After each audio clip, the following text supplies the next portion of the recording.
दोस्तों, इस वीडियो में हम आपको बताएंगे कि 12वें ज्योतिर्लिंग श्री घुश्मेश्वर ज्योतिर्लिंग की स्थापना कैसे हुई और साथ में एक कथा भी है। कथा को पूरी अवश्य सुनिएगा और कथा अगर पसंद आए तो जय जय श्री भोलेनाथ जरूर लिखिएगा। तो चलिए शुरू करते हैं। भगवान शिव के 12 ज्योतिर्लिंग देश के अलग अलग भागों में स्थित है। इन्हें द्वादश ज्योतिर्लिंग के नाम से जाना जाता है। इन ज्योतिर्लिंग के दर्शन, पूजन, आराधना से भक्तों का जन्म जन्मांतर के सारे पाप समाप्त हो जाते हैं। वे भगवान शिव की कृपा के पात्र बनते हैं। ऐसे कल्याणकारी ज्योतिर्लिंगों में से घुश्मेश्वर ज्योतिर्लिंग एक प्रमुख ज्योतिर्लिंग माना जाता है। द्वादश ज्योतिर्लिंग में यह अंतिम ज्योतिर्लिंग है। इसे घुश्मेश्वर, ग्रीष्णेश्वर या ग्रीष्णेश्वर भी कहा जाता है। यह महाराष्ट्र प्रदेश में दौलताबाद से 12 मील दूर वेरूल गांव के पास स्थित है। श्री घुश्मेश्वर ज्योतिर्लिंग के विषय में पुराणों में एक कथा वर्णित है। दक्षिण देश के देवगिरी पर्वत के निकट सुधर्मा नामक एक अत्यंत तेजस्वी तपोनिष्ठ ब्राह्मण रहता था। उसकी पत्नी का नाम सुदेहा था। दोनों में परस्पर बहुत प्रेम था।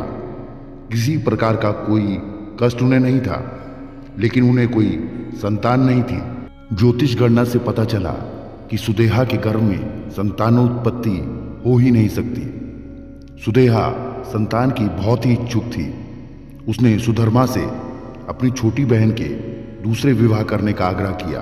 पहले तो सुधर्मा को यह बात नहीं जची, लेकिन अंत में अपनी पत्नी के जिद के आगे झुकना ही पड़ा। वे उसका आग्रह टाल नहीं पाए।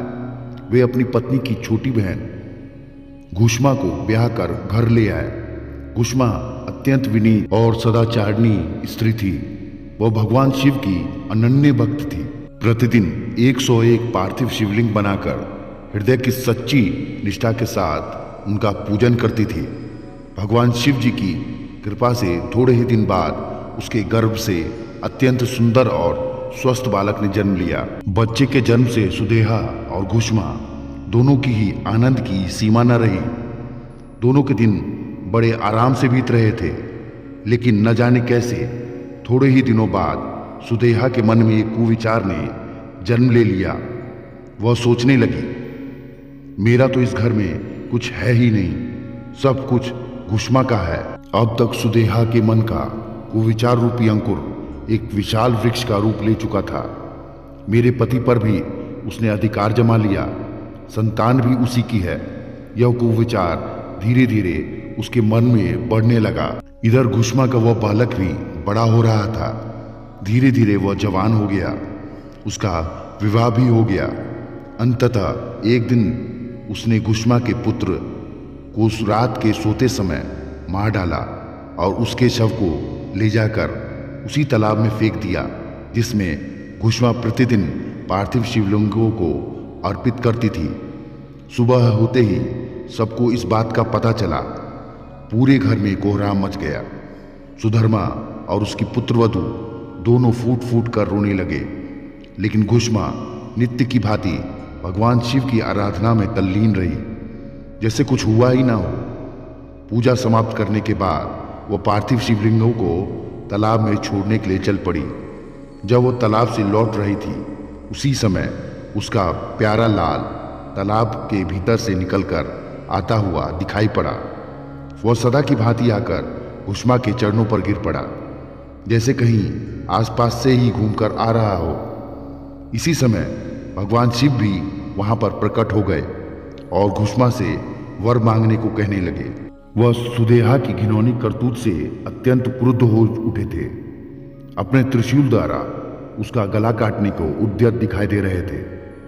घुश्मा ने हाथ जोड़कर भगवान शिव से कहा, प्रभु, यदि आप मुझसे प्रसन्न हैं तो मेरी उस अभागिन बहन को क्षमा कर दें। निश्चित ही उसने अत्यंत जघन्य पाप किया है, किंतु आपकी दया से मुझे मेरा पुत्र वापस मिल गया।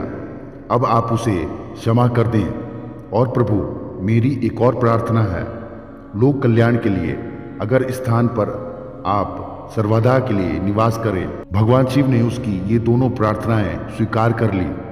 ज्योतिर्लिंग के रूप में प्रकट होकर वह वहीं निवास करने लगे। सती शिव भक्त घुष्मा के आराध्य होने के कारण वे यहाँ घुष्मेश्वर महादेव के नाम से विख्यात हुए। घुष्मेश्वर ज्योतिर्लिंग की महिमा पुराणों में बहुत विस्तार से वर्णित की गई है। इसका दर्शन लोक परलोक दोनों में के लिए अमोघ फलदायी है। तो दोस्तों, 12वें ज्योतिर्लिंग श्री घुष्मेश्वर ज्योतिर्लिंग के बारे में जानकर आपको कैसा लगा? आप अपनी राय कमेंट बॉक्स में जरूर दें एवं साथ में श्री श्री घुष्मेश्वर महादेव जरूर लिखें। तो मिलते हैं अगली किसी बेहतरीन आध्यात्म कथा के साथ। तब तक के लिए धन्यवाद आपका।